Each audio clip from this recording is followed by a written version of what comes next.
Hello everyone, my name is Elaine, and I want to welcome you to my Unison League Treasure Hunter's Guide Part 1. This will help you grow accustomed to the game and give you some advice on the Treasure Hunter class. The Treasure Hunter is one of Unison League's extra classes. The devs classify it as a vital member when hitting the quests. Supports the battle party and humiliates the enemy with nimble maneuvers. The Treasure Hunter is a DPS or damage per second class. It is your job to destroy your enemies, whether that be monsters or other players. The Treasure Hunter also plays a key support role. They can recover costs for all allies excluding themselves, reduce a target's cost, increase a target's item drop rate, and more with some of their abilities. We'll get into this a bit more later. The most important thing, in my opinion, is that they can increase a target NPC's drop rate. This is key in event quests with monsters who have a frustratingly low drop rate for event items. The best Treasure Hunter builds emphasize weapon and monster gear over defensive gear. Basically, you want to do everything you can to unlock all your monster and weapon slots, then use anything that's left over on your defensive gear slots. If you can, try to make sure there's 5 to 10 cost points left over after you've equipped all the gear you wish to use so that you can easily equip new and better gear pieces when you spawn them. If this is not possible, don't sweat it. There are tons of ways to gain cost later in the game. Since this class follows the basic DPS build, it'll be easier to transition to if you started off as one of the DPS classes like the Lancer or Mage, as opposed to a support class like the Cleric, which tends to have a tankier build. Since the Treasure Hunter gains passive boosts to both magical and physical attack from lances, bows, and staves, it'll be a lot easier to transition to if you played as a Mage, Archer, or Lancer than the other starting classes, since you're bound to have more of these weapons than your non-Mage, Archer, Lancer counterparts. This can make building your character difficult, however. What are the best stats? The first ring favors magical attacks, the second favors physical as well as blended attacks, those that have both a physical and magical component. There's also one that does one or the other. It is important to note that there are more magical attack abilities than the others. So the easiest answer is to pick a build that incorporates the builds from your starting class. For example, if you started as a mage, keep your mage build,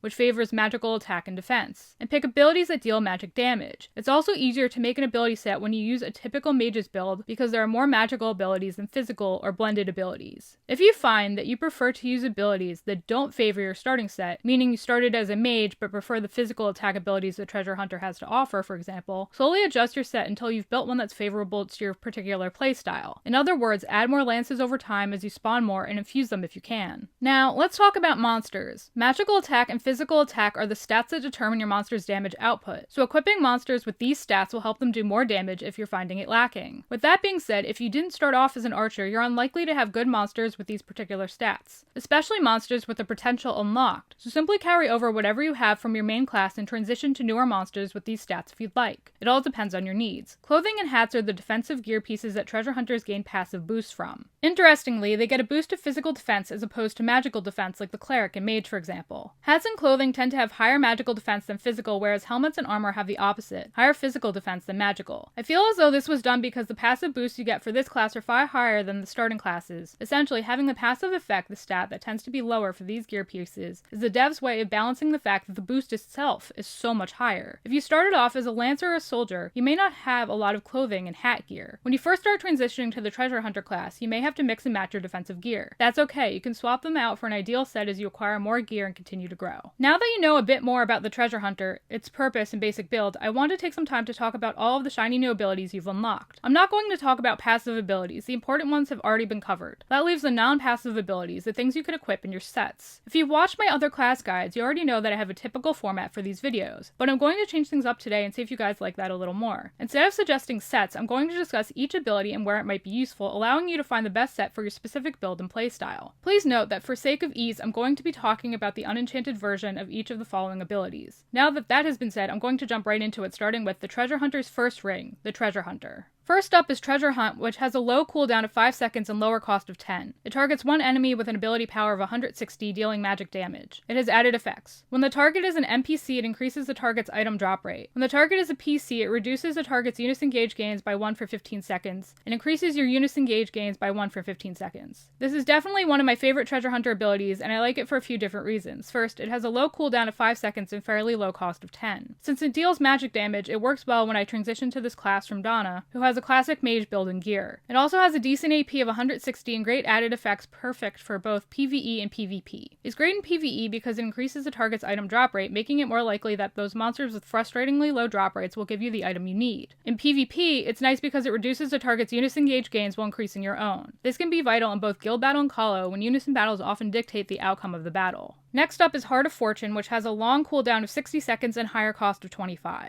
It removes debuffs and status ailments from all allies. Its added effect is that it recovers 10 cost for all allies excluding yourself. I'm honestly not a fan of this one. Its cost and cooldown are both way too long and too darn high to be particularly useful. Furthermore, there are several cleric abilities as well as numerous cleric healing abilities such as Mash, Refresh, and Cure, which clear status ailments, making this ability both unnecessary and redundant in a treasure hunter set. There are also a few cleric abilities and cleric healing abilities such as Purification, which remove debuffs. There are even cleric healing abilities like Great Arc Heal, which remove both status ailments and debuffs, as it heals the HP of the cleric's targets. My point is that Heart of Fortune becomes redundant when the cleric carries a mixture of abilities and heals which clear both status ailments and debuffs. This ability is further made redundant by monster effects which clear one or the other, or reverse them. For example, this would be the case in any situation in which the monster's skill includes Kismet. Targets affected by Kismet remove certain status debuff, take their stack's remaining duration, and convert them to their corresponding buff counterparts. It's essentially the opposite of Karma. Several monsters have this ability, and many players carry at least one monster with it. An example of a monster with the Kismet ability is Holmes, Promising Successor. Now that I've bashed the first half of this ability, I'm going to rain on the added effects parade. Recovering the cost of your allies isn't a bad thing. Cost helps us to do things, like use abilities which heal our allies or destroy our enemies. But 10 cost isn't a lot to work with. Second of all, almost everyone carries a cost recovery ability with them, making this ability unnecessary. People are already recovering enough of their low cost on their own. If one also considers the fact that many players also equip cost recovery gear and or a monster with a cost recovery ability, there's really no need for this ability in a treasure hunter set. Third on my list is Circular Shadow, which has a low cooldown of 6 seconds and median cost of 15. Circular Shadow has an ability power of 110 and deals magic damage to one enemy twice, making it ideal for players with a mage build. It also has an added effect. When the target is an NPC, it reduces the target's attack speed by 10% for 20 seconds. When the target is a PC, it reduces the target's cost by 5 and recovers your cost by 5. This ability has a fair amount going for it. It has a low cooldown of 6 seconds and a decent AP of 110. It also hits your target twice, allowing for more damage output than a single hit ability. In my opinion, its added ability against NPCs isn't too helpful. Most of the time, you're going to blast through your enemies so quickly that you won't even get to appreciate the effects of this ability. If you don't blast through them that quickly, I don't know if you're really going to notice a difference in attack speed. If I'm being completely honest, I typically don't during runs. The added effect against PC targets is definitely more helpful. Anything that helps you recover cost is helpful. In addition, you get to be a troll and reduce your target's cost by 5. Now, this isn't helpful if your target is empty and you're full, but most of the time it's going to help and can really make a difference in PvP situations where you and your enemy or enemies are low on cost and simply fighting to get enough to unleash an attack and KO the other. That 5 cost may be all you need to tip the scales balance in your favor. Next up is Lunatic Dagger, which has a lower cooldown of 7 seconds and median low cost of 13. It has an ability power of 130 and deals magic damage to one enemy 1 to 3 times. Its added effect is that it increases the target's break value by 30. It has a combo effect. When used after Treasure Hunt in Lunatic Dagger, it deals magic damage 1 to 3 times with an ability power of 150, a 20-point increase over the non-combo version, and increases the break value added effect to 40, a 10-point increase over the non-combo version. This is another good ability because of its lower cooldown and lowish cost. It has a decent ability power, which could increase as a result of its combo effect. My only qualm is that Lunatic Dagger will hit its single target 1 to 3 times. My first issue with this is that I honestly wish it was an area attack since treasure hunters don't have access to one in their first ring. Second, the ability will hit the target 1, 2, or 3 times.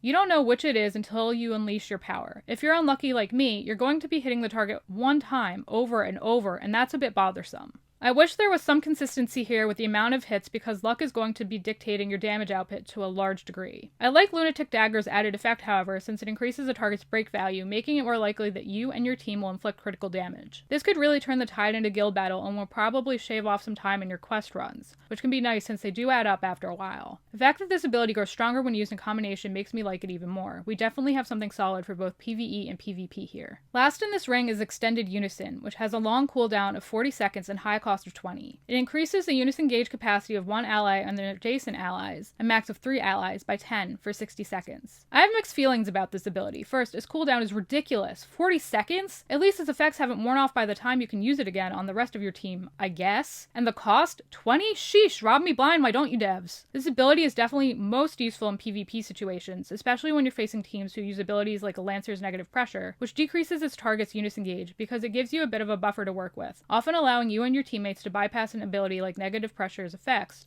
to unison and hopefully use your monsters to help you win the battle. This becomes increasingly true with particularly trollish groups who all use an ability like this, all at once, on you. But this ability isn't only helpful in these situations. There are monsters, often in tougher quests, that drain your Unison gauge, so having something like this to pad your gauge can be helpful in those situations when you really need a monster to save you or otherwise help you make it through the quest. Like I said before, my biggest complaints are the outrageous cooldown and cost, but otherwise this ability definitely has some useful applications. And that concludes my Unison League Treasure Hunters Guide Part 1. Part 2 will be posted next week. I hope you found my guide helpful and feel better prepared to play Unison League. I wish you all the best of luck and thank you for watching. If you like what you saw, please smash that like button until it's blue, subscribe and ring that bell so you'll know what's up, and leave a comment if you have any questions. I'm always happy to help and we'll be adding more class guides over time to continue to expand your breadth of knowledge. Anything that's already up will be found in the description down below. Happy gaming, I hope you all have a wonderful day, and I'll catch you all in the next one. Bye guys!